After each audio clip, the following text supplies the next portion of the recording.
first time in the museum. I'm gonna tell all the story about the slavery in Angola, everything. I'm just waiting for. I have to pay for the park. Obrigada. Demora muito? Demora muito? Não demora muito. Ok. Muito bom dia, como está? Obrigada. É o senhor que vai fazer Exatamente. a Bem-vindo visita. neste museu. Muito obrigada. Muito obrigada. Trouxe a minha filha a primeira vez. Podemos subir à vontade, pá. The man is gonna take us, he's gonna make us a tour in the museum. Ela não entende português. Não, ela fala português, somos angolanos. São angolanas. Mas eu faço o vídeo em inglês. Tá bom. Yeah. Como se chama? Eu sou o seu correio. Mr. Correia is going to take us to the museum to have a tour. It's my daughter's first time. It's also my first time in the museum. Okay, let's start. Subir, né? Sim, ainda não fiz o pagamento. Não, apartamento não é para mim. Tá bom, vamos. Let's go. Esse vais recompensar, tá entendendo? Tá bem. Yeah. Tá bom. We're starting. Let's go. Are you excited? Happy? Sure? Eu conheço essa praia desde criança já. Sério? Já pensa há muito tempo. Isso não era assim. Não era assim. Era tudo, estava tudo. Mas está muito moderno. Está mais bonito agora. É, tá. Pois, antigamente não era assim. Yeah. Está bem melhor. Ok. It's like, wow! The view is amazing. It's beautiful. It's really nice. Did you scratch this? Someone scratched this. You can't really tell. Está bem-vindo neste museu. Muito obrigada. É um prazer. Ok. Porque quando o museu não recebe visita, não é muito importante. Aqui é que o Museu Nacional da Escravatura. No princípio, o Museu Nacional da Escravatura fundou em 7 de dezembro de 1977. O museu, vou repetir, não sei se posso. O Museu Nacional da Escravatura fundou em 7 de dezembro de 1977. Sim, ok. Essa aqui é a data apropriada da fundação do Museu Nacional da Escravatura. Se não muito antes, isto não era museu. Era uma casa de um traficante de escravos e esse traficante de escravos chamava-se Álvaro Carvalho Matoso. Álvaro Carvalho Matoso era um português. O Álvaro Carvalho Matoso residia nessa casa para fazer o tráfico de escravos. E ele fazia 3 continentes, que primeiro que a África, América e Europa. E nesses continentes que eu acabo de falar na querida visita, são nesses continentes onde ele fazia os seus negócios dos escravos. E por outra também, esta casa foi construída em 1786. 1786, quando construíram essa casa. Uau, antigo. E dentro do nosso museu temos 5 compartimentos. Ok. Que primeiro é aqui, vamos falar da religião. Ok. E por que vamos falar da religião? Muitos que vêm aqui ficam admirados porque essa religião encontra-se dentro do Museu Nacional da Escravatura. Por quê? Porque aqui nessa sala, ou nessa igreja, ou nessa religião, por onde eram batizados os escravos? Os escravos. Todos os escravos que vinham em qualquer sítio eram batizados nessa religião. Por que ele era batizado? Porque ele tirava a entidade africana e colocava a entidade portuguesa. Quer dizer com isso, se você tivesse um nome africano, né? Então tiravam desse nome e colocavam o nome português. Essa é a importância que tem essa sala. Depois de serem batizados esses escravos todos, Aqui, nessa sala. nessa sala, vamos se dirigir no embarque ou travessia do Atlântico. O que justifica o embarque ou travessia do Atlântico? Quer dizer que o embarque europeu, quando os barcos ficam parados e os passageiros, mas estamos a falar da escravatura, iam subindo. Quer dizer que esses barcos que a visita está a ver aí, são esses barcos que transportavam os escravos. According to history, what Mr. Correia is telling me, this is the room where they used to baptize the Angolans before they were shipped to America, Brazil, Europe. The house was built in 1786, and the owner of this house, he was the biggest slave trade in history in the middle of the 18th century back then, and his name was Álvaro Carvalho Matoso, and he used to live here. Ele vivia aqui. He used to live in this house so that he could control his slave business. So the slaves came through this door. They used to come, entravam por esta porta. The Angolans that were enslaved used to come through this door, get baptized. I see this here, né? They used to put the holy water in here to baptize the Angolans before they were shipped, because the ship, os barcos paravam mesmo aqui? Sim. Calma, deixa eu mostrar. The ships actually used to stop right Mas here. são barcos de pequeno porte. Sim, Porque small os barcos de ships. pequeno porte transportavam aqui e para o mar mais alto. Onde apanhavam maiores. Exatamente. Okay. Mr. Correa is telling me, so after they got baptized, they came out, they got the smaller boat through here, and then they went to high sea to get a bigger boat to take them to America, Brazil, Europe, everywhere. So this is the house where everything started, where it gave start to the slavery trade in Angola and America. Esse corredor chama-se embarque e travessia do Atlântico. Embarque e travessia do Atlântico. Quer dizer, embarque é um local, conforme a senhora está vendo como é que os barcos estão parados, né? É um sítio que os barcos ficam parados e os passageiros vêm, subam. Mas aqui estamos a falar da escravatura. Então esses barcos, a jovem está a ver, ou a visita está a ver, são esses que transportavam os escravos. Okay. E quero dizer que os escravos também, cada barco tinha a sua função. Há barco que transportava escravos, há barco que transportava mercadoria, há barco que transportava armas. Infelizmente a viagem demorava 35 dias aqui até o Rio de Janeiro, que é o Brasil. E demorava 35 dias até o Brasil. Mas muitos que iam embaixo do porão, outros morriam porque não suportavam o castigo. E o Álvaro Carvalho Matoso pegava e estava falando, esse falei da parte do corredor. Não sei se pode traduzir em inglês. Okay. These boats, they were used to transport all the enslaved people. They had like, tinham aberturas lá embaixo, né? Sim. So they, Aqui, conforme está aí. oh, like here. Okay. This is how they used to ship the people on these boats. Some of these boats were used to take people. Some were used to take goods. Qual é o nome do barco? This is the 19th century vessel, widely used by the English on the Transatlantic trade route. Mm-hmm. So the English people, they use this kind of boats to transport the people, the enslaved people. And what Mr. Correa is telling me, it used to be packed of people. And the trip like to Brazil used to take approximately 35 days. And the conditions were really bad, really inhuman conditions.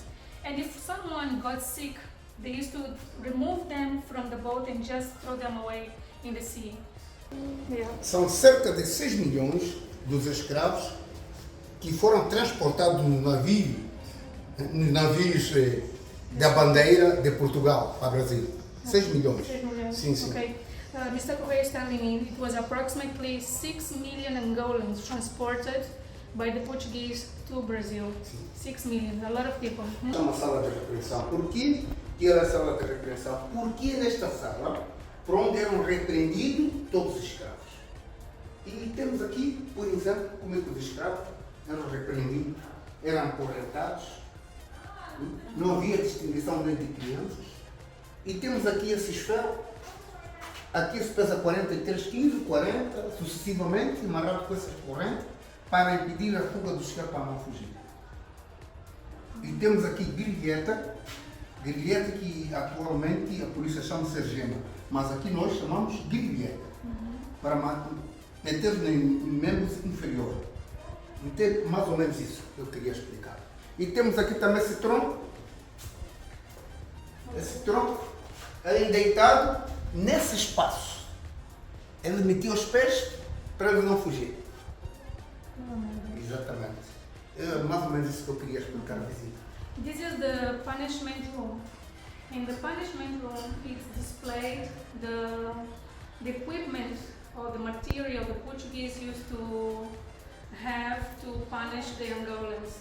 Like this one, they used to like tighten the legs over here, just like in the picture. And the person would lie down for long as it was necessary. This is one. And these ones here. These weights were used to put on the feet of the people, and weighs like 45, 40, 35, 30 kilos each, so that the people would not run away. So, and the chains was also used to enchain them, like their hands. They used to tie their hands to the chain, so okay, they could not escape. This display is how the Portuguese used to chain the people so that they would not run away.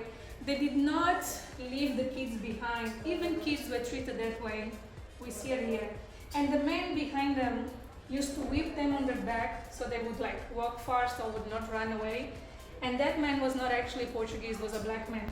O homem ali atrás é senhor angolano. Em angolano eles chamam-se capataz. Exatamente. Nós tratamos aí a bufo.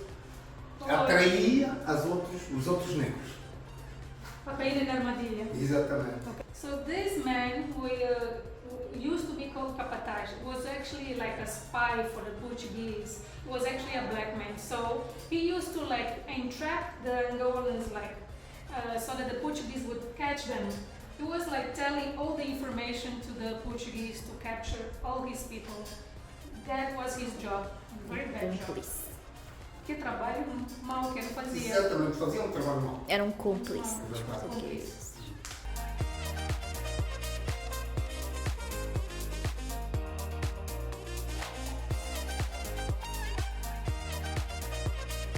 Upstairs is the fifth room and I think is the last one. This one over here.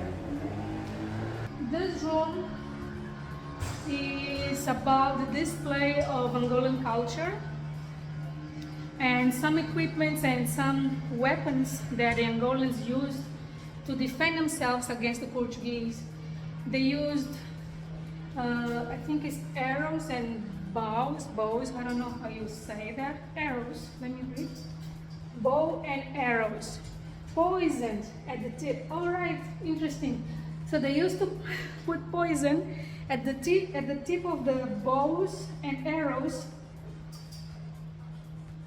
against the Portuguese, to defend themselves against the Portuguese. These are the guns. Interesting, Mr. Correa told me Angolans used to make guns, mostly for hunting, but when they were like taken by force, they used these guns to defend themselves, to shoot against the Portuguese. These are the guns, firearms made by Angolans in the 17th century, very old, in the fight against slave trade and colonial occupation. They used these guns here. Let me see.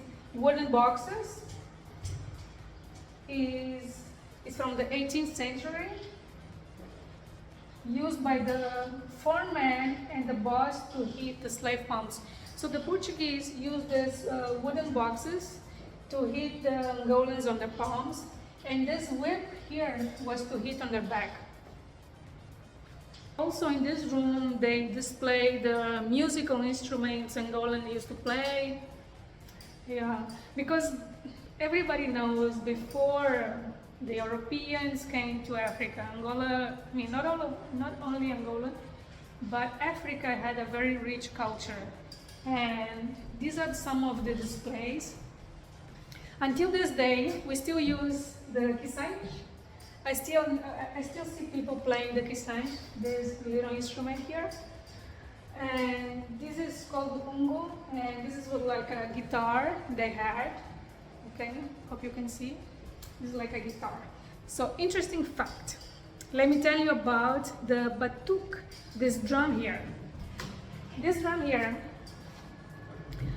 of course it's a musical instrument, but This drum was also used when the Angolans were practicing capoeira. Capoeira at that time, until today, is a fighting sports now. Now it's considered a fighting sports or martial arts, and it's mostly used in Brazil. Everyone knows how capoeira looks like and how it's done. I don't know how it's done. I never fought capoeira, never trained capoeira.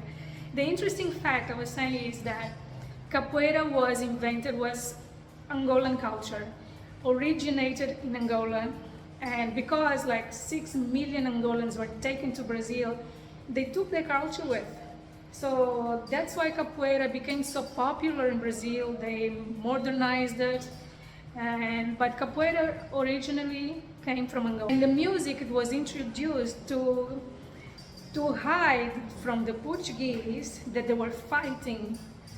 So they played the drums and other musical instruments so that the Portuguese would not know that they were fighting, and they didn't want to get into trouble. That's why the batuque is one of the most important musical instruments during the capoeira fighting or capoeira dancing.